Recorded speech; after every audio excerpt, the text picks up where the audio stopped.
המושב הראשון שלנו יעסוק בקשרי ישראל קפריסין. אני מתכבדת להזמין את יושב ראש המושב, שגריר בדימוס, שמי צור, יושב ראש אגודת הידידות ישראל קפריסין, שידבר איתנו על הקשר בין העם הקפריסאי ליהודים. בבקשה.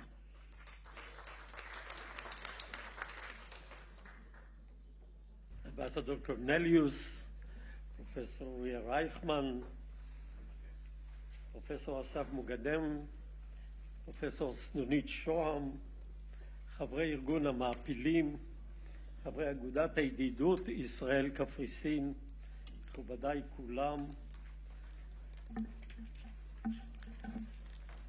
Shalom and good morning. When Professor Snunit Shoham called me and asked me to speak shortly about Jewish presence in Cyprus along the years, it reminded me that when I first arrived in Larnaca, the chief of protocol who greeted me and welcomed the ambassador of our closest neighbors. On the way, he added, from your people, we learned the saying, better a good neighbor than a distant brother. So yes, this is the basis of the entire story of the presence of Jews on the neighboring islands for centuries. There is evidence of Jewish presence in Cyprus as far back as the Dark Ages. Due to time constraints, I will mention only a few publications and archaeological finds concerning Jewish presence and trade and cultural ties at that time. After that, I will add about a Jewish settlement in Cyprus during the modern era. Evidence shows that Jews lived in Cyprus already at the time of Persian Empire, 6th century BC. This was probably linked to the Babylonian exile. The first evidence of Jews in Cyprus was found in inscriptions in the principal Phoenician city Citium.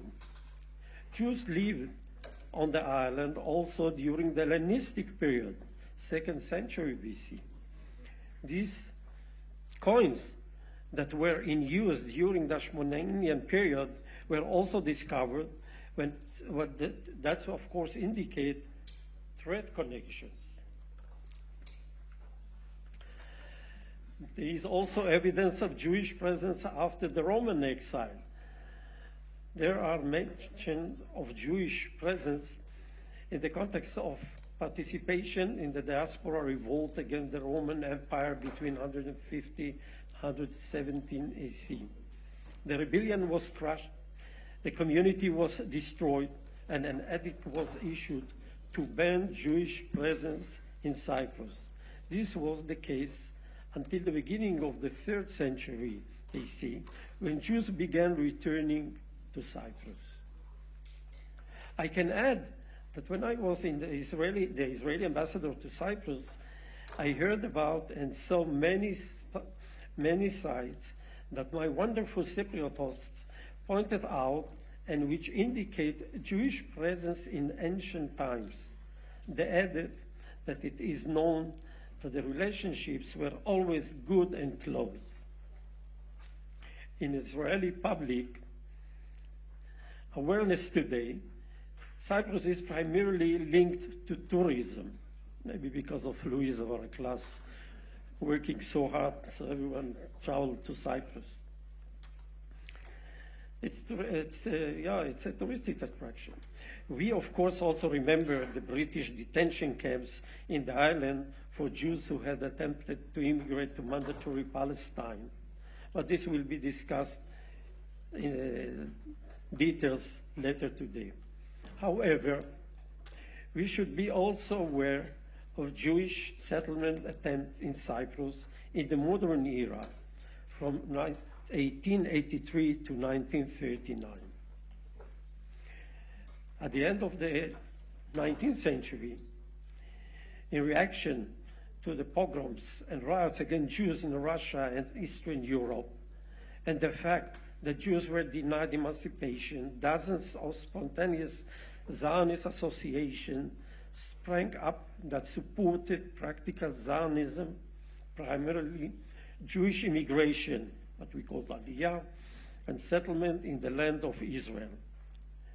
Also, the Springtime of Nation movement, a wave of national revolt across Eastern Europe, aroused national feelings among Jews too, and their recourse was to establish a Jewish state. At the same time, the Ottoman Empire tried to prevent the entry of Jews to Palestine, restricted entry permits, imposed high taxes on non-Muslim settlers, and banned the ownership of land and houses. The Zionist leaders looked for alternative solutions for temporary settlement in a suitable and possible place.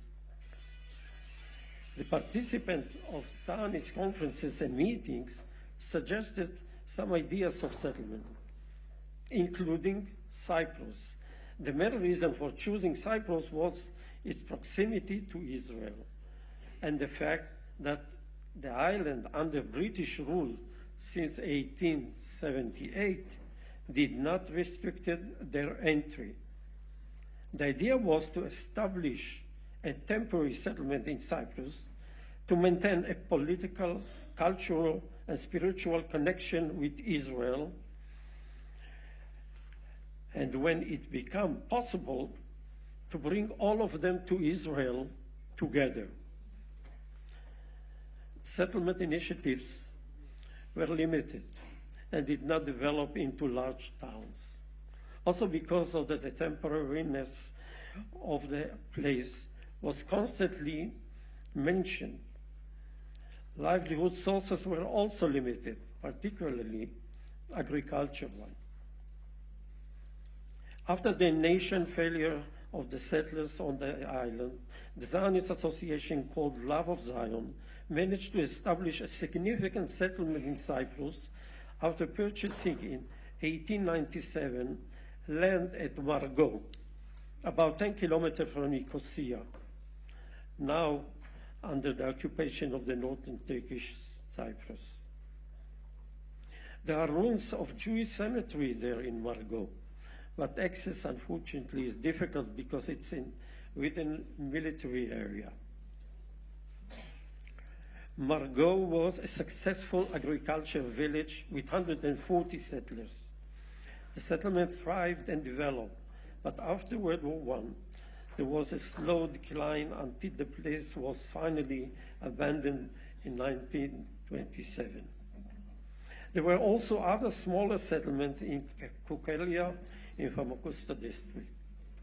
Another well-known agricultural settlement was in the Fissuri area, halfway between Limassol and Paphos, where the land of Israel Cyprus Orchards Company purchased thousands of acres agricultural land for citrus growing, which employed mainly Cypriot workers and some of the young Jews who came to Cyprus from Eastern Europe. Experts that sent from Israel by the company owners managed the operation. The owners included the family Ambash, which were grandparents of our present president, Yitzhak Herzog.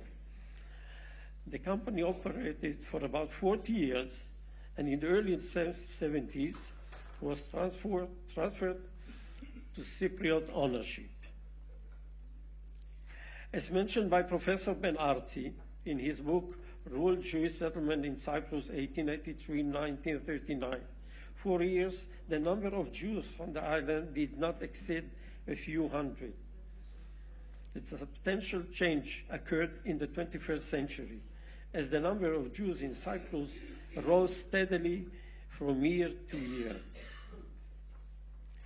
In the past 2 years, on my recent visit to Cyprus, among the reasons I heard from Israelis who consider moving to Cyprus were the short 45 minutes flight, which is the average time of traffic jam entering Tel Aviv in the morning, The Cypriots are warm and friendly. There isn't and never was anti-Semitism. Israelis are welcome, and they believe that they are contributing to the expansion and strengthening of the warm trade, security, and cultural ties that have developed between our countries during the last decades. In conclusion, it can be said that the geographic proximity, the shared Western culture, and the joint economic and security interests have contributed in the past and contribute today to the warm relationship between our countries, which enable the arrival and presence of many Jewish Israelis to Cyprus. Thank you.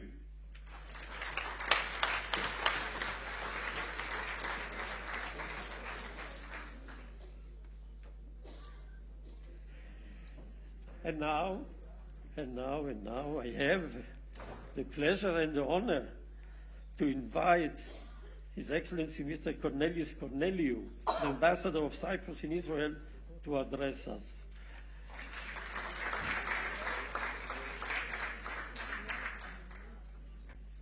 I have a few words to tell about my friend Cornelius. Ambassador Cornelius is a close friend of Israel and mine, and I'm sure Sami, for many years. Ambassador Cornelius is a very experienced diplomat who joined the Cyprus Foreign Ministry 35 years ago. It looks like that you joined 15 years ago. Anyhow, during his long service, he fulfilled important duties abroad and in headquarters, among them ambassador to Austria, with parallel accreditation to Croatia, Lithuania, Slovakia, Slovenia, and UN office in Vienna. Ambassador to France, with parallel accreditation to Andorra, Monaco, UNESCO, and as permanent representative to the European Union in Brussels.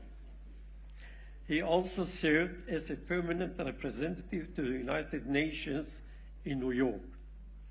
And at the headquarters, he was a director of the Office of Minister of Foreign Affairs, Secretary General of European Affairs Division.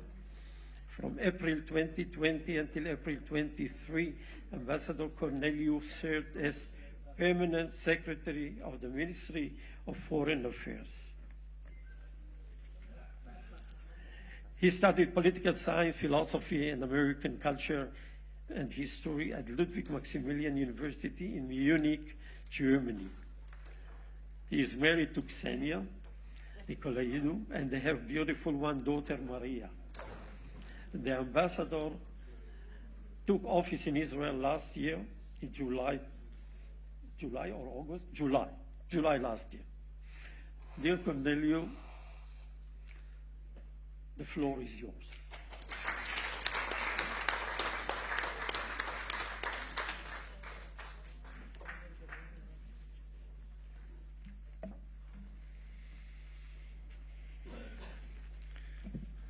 Shalom, everyone. Toda Rabba, Shemitzur, my good friend. When I see you here, I remember how much progress we have achieved the last 25 years between our two countries. I'm going to elaborate on that. Sami had an easier job than you, but in the 90s, the relationship between Israel and Cyprus was not the one that it is today. Professor Rייכמן, Professor Mogadam, Professor Shoaham, Ambassador Shemitzur, Ambassador Sami Revel, distinguished guests. It is a great honor and a pleasure to address this special event in commemoration of the closing of the British detention camps in Cyprus 75 years ago. At the outset, I would like to thank the organizers for their kind invitation to address the conference. I would also like to congratulate the Lauder School of Government, Diplomacy and Strategy of the Rייכמן University and the organization of Cyprus מעפילים for their initiative to honor the memory of the victims of the Holocaust and its survivors who were detained in British camps in Cyprus between 1946 and 1949. I take also this opportunity to express my gratitude to the chair of the מעפילים organization for this prestigious medal. We are deeply honored by the recorded message by the President Herzog and moved by his truthful message. The greeting from the President of the State of Israel at this conference highlights the strong ties between Israel and Cyprus. This conference should also serve as a reminder of our obligation to preserve historical memory and to protect human dignity. Although overshadowed by the tragic events of October 7, a day linked with profound national trauma for Israel, the conference is yet another testament of the resilience of the Israeli people and demonstrates their determination to survive and to rebuild their lives. Distinguished guests, the sound of the sirens in the morning of October 7 brought back to me the memories of the Turkish invasion in Cyprus in 1974. Rocket attacks, shelters, explosions, empty streets. That was, a first kind of experience for me. So much fear and uncertainty after 3 exciting months in Israel. Cyprus extended its solidarity loudly and clearly from the day one. We have condemned the atrocities of October 7, supported the unconditional release of hostages, and emphasized Israel's right to self-defense in line with international law and international humanitarian law. The President of the Republic of Cyprus was among the first leaders to visit Israel in October to express our support and solidarity to the Israeli people and the families of the hostages, standing with Israel as friends do in difficult times. Cyprus was also a key partner in helping Israelis from all over the world to get back to Israel after October 7 through Larnaca Airport. In addition, Cyprus was also used as a hub for the evacuation of thousands of US and European citizens in the aftermath of October 7. In close collaboration with Israel, Cyprus also contributing to the efforts to address the humanitarian situation in Gaza through the establishment of a maritime corridor from the port of Larnaca for the transfer of humanitarian aid. This was possible not only because of the geographical proximity, but mainly due to the trust and the excellent relations between Israel and Cyprus. Ending the civilian suffering and preventing further loss of life in Gaza is an absolute priority. Undoubtedly, the immediate and unconditional release of all hostages is the key to end this war. At the same time, the need for the Israelis to be able to return to their homes and feel safe in their communities, both in the south and in the north, is also an absolute and urgent priority. When the conditions are right, it will be also important, and I hope General Gilad agrees with me, to work towards a political horizon aiming at reviving the peace process and creating the conditions for regional stability. Distinguished guests, last February, we marked 75 years since the closing of the British detention camps for Jewish Holocaust survivors in Cyprus. This was not the first time that Cyprus was a refuge for Jews escaping persecution. In 1492, Jewish refugees who were expelled from Spain came also to Cyprus to find a shelter. Following the Second World War, once again, thousands of Holocaust survivors found temporary shelter in Cyprus, which served as a transit point. More than 53,000 refugees, Jewish refugees seeking a new beginning in the land of Israel, fled to Cyprus. However, history is full of twists. These Holocaust survivors, after all this pain and suffering, they were prevented from going home. Instead, they were detained by the British in 12 camps across the island between 1946 and 1949. During that period, 2,253 children were born to Holocaust survivors, a symbol of hope even in the darkest of times, creating an everlasting bond between our two countries. And I'm very moved that I met today a number of those children. Not any more children, but those children. Some of those children honor us with their presence today, and we are deeply grateful for that. They are the embodiment of human resilience and a symbol of hope. Their individual stories of courage, strength, perseverance touch the hearts of many Cypriots who were fighting for their own freedom against the British colonial rule. Many brave Cypriots supported the Jewish survivors on their way to Israel, a testament of the friendship and strong ties between our peoples. Among them, as mentioned also by Professor Rייכמן, Prodromos Papavasiliou, the so-called Papa, a selfless man with courage and ethos, determined to help and support the Jewish refugees to reach the Holy Land. His contribution to the Jewish people was acknowledged by the State of Israel, while the city of Haifa has Papa Square named in his honor. This is an important part of the history of the two countries. It is a solid foundation of our historic ties. For this reason, the government of Cyprus in 2016 built the monument of Israel-Cyprus friendship dedicated to the children of Holocaust survivors born in Cyprus in the period 1946-1949. This monument was a long-standing dream of one of those children born in Cyprus, Toda Rabba Zeavit Blumenfield.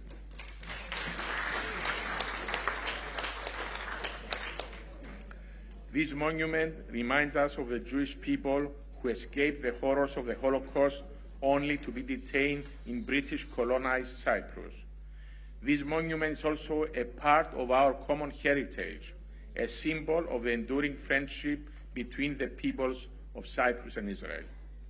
On this 75th anniversary of the closing of the detention camps in Cyprus, we pay tribute to the Holocaust survivors and we honor the resilience of the human spirit. At the same time, we celebrate the hope for new beginnings, especially during these very challenging times. Drawing our lesson from the history of the Jewish people, we must stand firm against anti-Semitism, against any form of anti-Semitism. We need to remember that anti-Semitism represents a threat not only to Jewish communities and to Jewish life. It is also a threat to an open and diverse society and a threat to democracy. Distinguished guests, as already mentioned, our current relations took root during the most tragic period in Jewish history following the Shoah, when thousands of Jewish Holocaust survivors passed through Cyprus on their way to the Promised Land. Yet, the tragic and dramatic event gave rise to a consolidated friendship between our peoples, a deep friendship that today forms the foundation of our strategic partnership. Throughout the years, this relationship has evolved and become deeper and stronger. Our bilateral cooperation expanded further to include a wide array of fields, from tourism to energy and investments, from economy to research and innovation, from healthcare to education and defense cooperation, and we are grateful to General Gilad for that. In the last 10 years, there has been enormous progress in our bilateral relations. Today, Israel is for Cyprus an important partner, a strategic partner. At the same time, Cyprus is an important partner for Israel in Eastern Mediterranean, as the war has shown more clearly. We have both invested significant political capital in boosting our ties, and this has further nourished people-to-people connections. A vibrant Israeli community in Cyprus has been steadily growing and enriching our society in multiple ways. At the core of our relationship is also the invaluable assistance during emergency responses, such as in the case of last year's wildfires. To complement the potential of our bilateral relation and cooperation, we have also partnered through the trilateral networks with Greece with a joint commitment to foster regional synergies. This cooperation reached new heights in the last decade since we have managed to build a strong and dynamic partnership, a strategic anchor of stability in Eastern Mediterranean.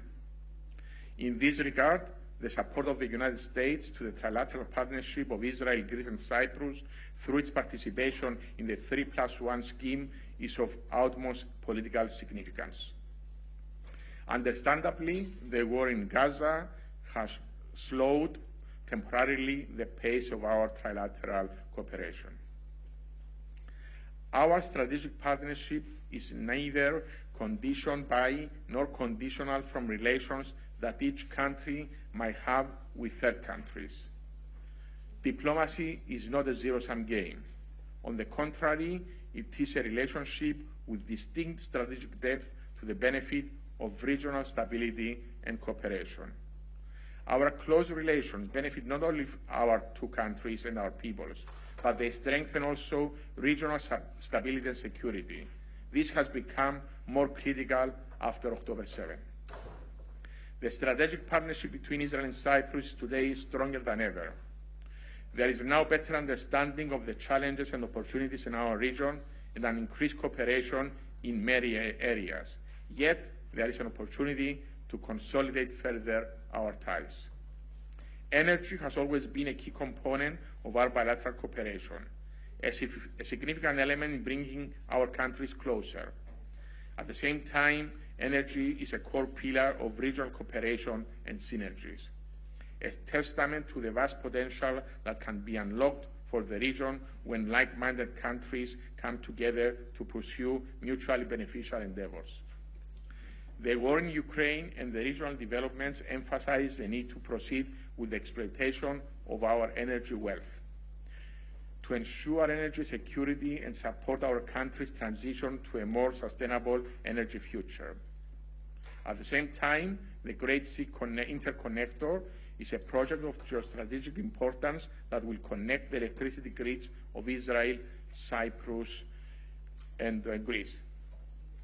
Not to forget that Cyprus is also a member state of the European Union, and together with Greece and other EU partners, we are the advocate of Israel and Israeli interests in Brussels.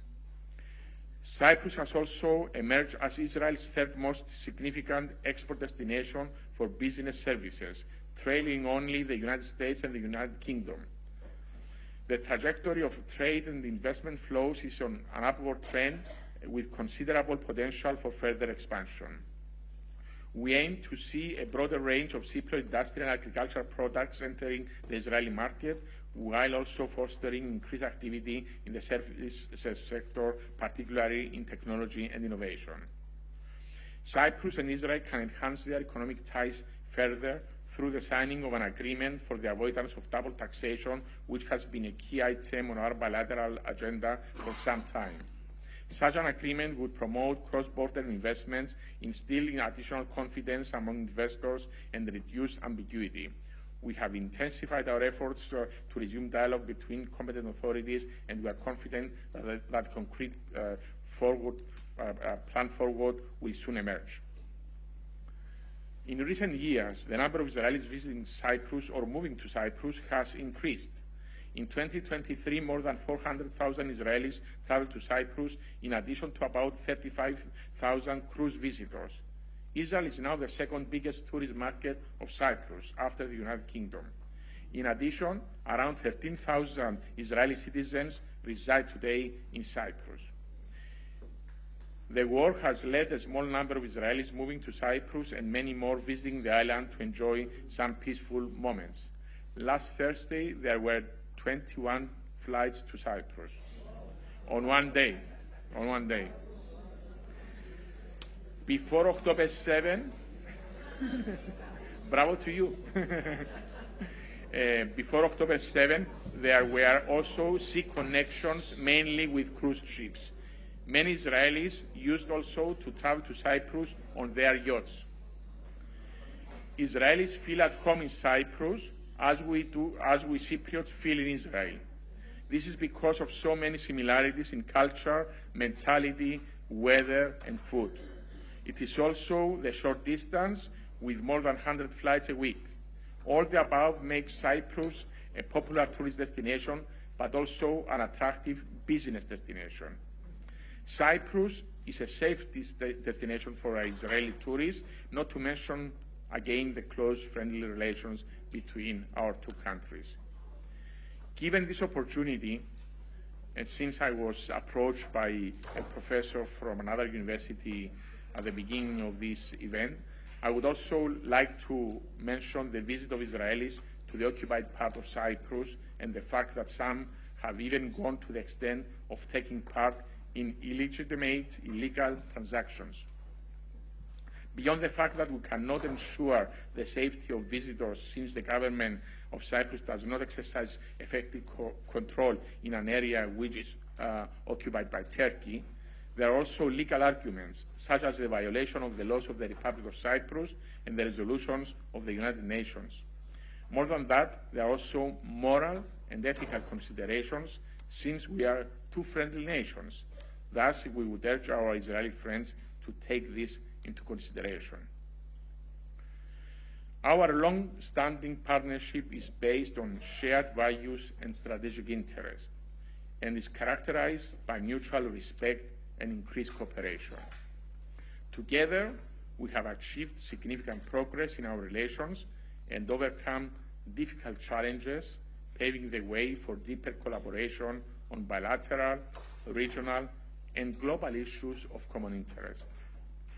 The depth of our relations is also reflected in the successful implementation of Cyprus' initiative for a maritime corridor to transfer humanitarian aid to Gaza, which reflects the trust and the excellent relations between our two countries. I'm honored to serve as the ambassador of the Republic of Cyprus in the State of Israel and to try to advance further the already strong relations that our countries have forged throughout the years. I arrived in Israel last July, and I felt immediately the warmth of the people every time I said the word Kafrisin. It didn't take long to realize the vast potential in our relations, which is more than tourism and real estate. Our partnership is of strategic nature, characterized by close cooperation in many areas, as mentioned in my introduction, from emergency preparedness to defense and energy, from economy to high-tech and innovation, and maybe sooner than later also in academia. Distinguished guests, we live in a region with so many challenges and so many opportunities. Cyprus has proved to be a reliable partner of Israel, and our bonds of friendship can serve as a solid foundation in order to contribute to the further consolidation of our ties, expand our cooperation, and exploit the full potential of this strategic partnership, which today is stronger than ever. In concluding, and in recalling also the topic of today's conference, let us remember that 80 years ago, thousands of Jewish people were brought to Cyprus against their will. Today, more than 400,000 Jewish people visit Cyprus every year. They feel safe, they feel welcome, and they love Kafrisin. Toda rabba.